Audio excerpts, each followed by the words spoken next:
गुरु भक्ति योग।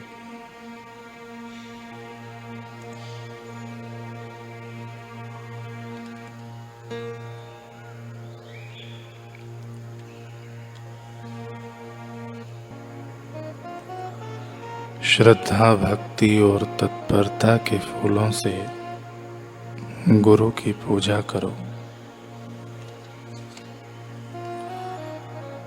आत्म साक्षात्कार के मंदिर में गुरु का सत्संग प्रथम स्तंभ है। ईश्वर कृपा गुरु का स्वरूप धारण करती है।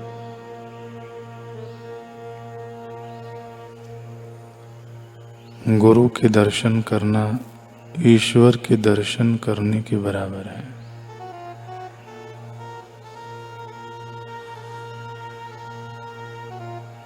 जिसने सद्गुरु के दर्शन नहीं किए वह मनुष्य अंधा ही है।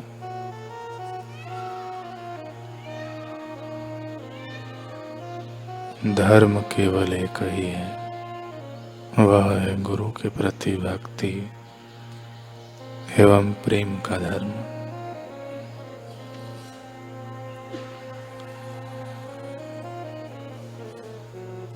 जब आपको दुनियावी अपेक्षा नहीं रहती तब गुरु के प्रति भक्ति भाव जागता है।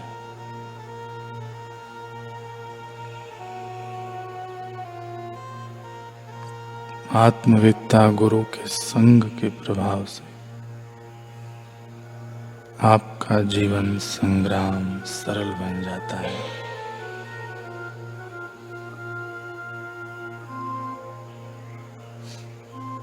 गुरु का आश्रय लो, सत्य का अनुसरण करो।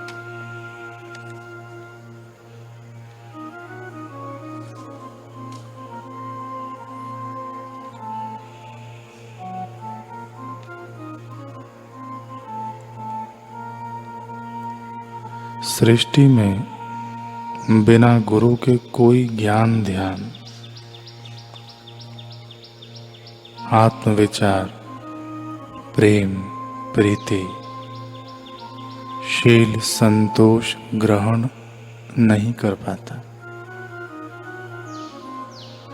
संत सुंदर दास जी की दृष्टि में गुरु वे ही हैं जो शब्द ब्रह्म तथा परब्रह्म रूपी महाशून्य में अवगाहन यानी तल्लीन होकर अन्वेषण कर चुके हों। व्यक्त सृष्टि जिनकी दृष्टि में मिथ्या हो, ऐसे गुरु को छोड़ किन्हीं अन्य की शरण में शिष्य को नहीं जाना चाहिए।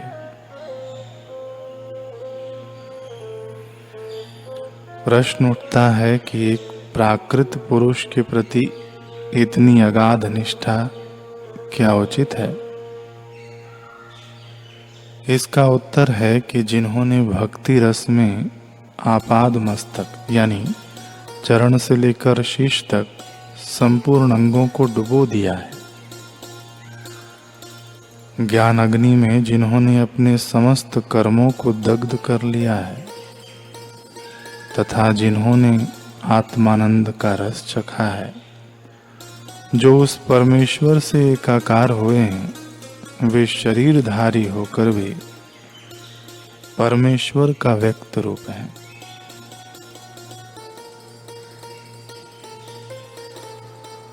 गुरु ही प्रकाशक हैं, संशय दूर करते हैं और भवरोग की औषधि के ज्ञाता हैं। अगर गुरु नहीं तो हर ज्ञान अंधकार में शीशे के तुल्य है। जिन गुरुदेव ने भव सागर में बहते हुए शिष्य को पार लगा दिया, वे धन्य हैं। उनके समान उदार कौन है? सुंदरदास जी अपने गुरुदेव को याद करते हुए कहते हैं कि गुरु ही भगवान नाम का उपदेश देकर सांसारिक भ्रम को दूर करते हैं। उनकी सन्निधि में ज्ञान, भक्ति और वैराग्य दृढ़ीभूत होते हैं। माया तो मिथ्या सर्पिणी है जो सारे जगत को डस रही है। उसके विष को अपने मंत्रोच्चारण से गुरु ही निर्विष करते हैं।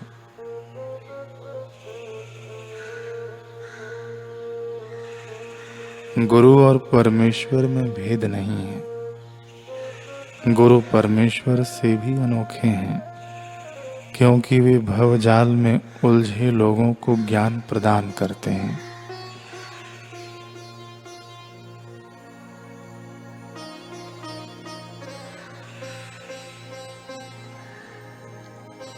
गुरु के रूप में परमेश्वर ने इसलिए घट रूप यानी मनुष्य रूप धारण किया है कि घट घट को उपदेश दे सके।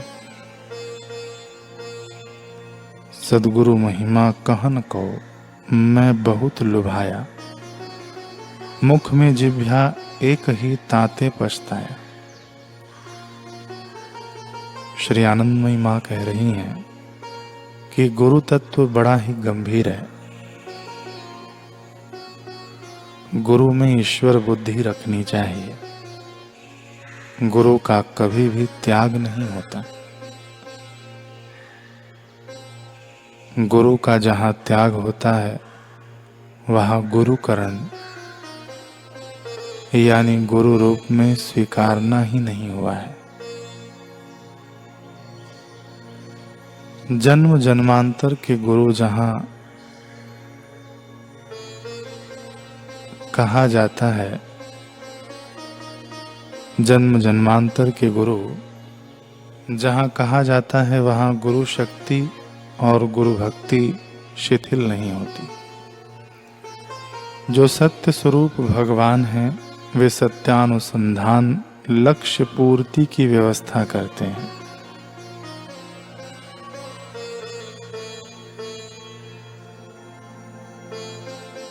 गुरु यदि कहो यानी स्वीकार करो, तब जैसे भगवान के विग्रह में शिला बुद्धि नहीं रखते, वैसे ही गुरु में मनुष्य बुद्धि मत रखना। गुरु में ईश्वर बुद्धि रखनी पड़ेगी। यदि मनुष्य बुद्धि करो तब वे तुम्हारे गुरु नहीं हुए, कारण कि मनुष्य क्या कभी गुरु हो सकता है। गुरु अर्थात जगत गुरु, जगत गुरु अर्थात मृत्यु की ओर से जो अमृतत्व की ओर गति देते हैं। वह गति जो देते हैं वे ही अंतर गुरु हैं। यदि एक बार गुरु आश्रय दें तो जब तक शिष्य का लक्ष्य पूर्ण नहीं होगा तब तक गुरु जाते नहीं। गुरु जाते नहीं हैं यह प्रश्न भी नहीं उठता। वे जाएंगे कहाँ? क्या उनका आने जाने का कोई प्रश्न है? गुरु जहाँ कहेंगे वहाँ देह का प्रश्न आता ही नहीं, कारण कि वहाँ देह रह ही नहीं सकती। गुरु का स्वरूप ब्रह्म है, जिसमें जगत ही नहीं तो देह कहाँ रहेगी। और एक बात है, गुरु के चले जाने पर भी तुम यदि देह में उनको न भी देखो तो भी सर्वदा सर्वक्षण जब तक तुम्हारा लक्ष्य पूर्ण नहीं होगा तब तक तुम्हारा जो प्रयोजन है उसका रास्ता वे तुमको पकड़ा ही देंगे। बहुत लोग दुख करते हैं कि सद्गुरु से दीक्षा ली, कुछ तो हुआ नहीं।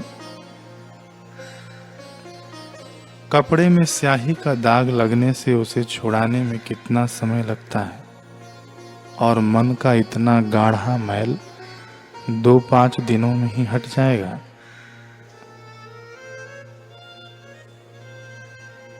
गुरु के उपदेश पर अटल विश्वास और श्रद्धा रखकर निष्ठा सहित उपासना आदि में मनोनिवेश करने यानी मन लगाने पर वह फल देगा ही देगा, इसमें संशय नहीं है।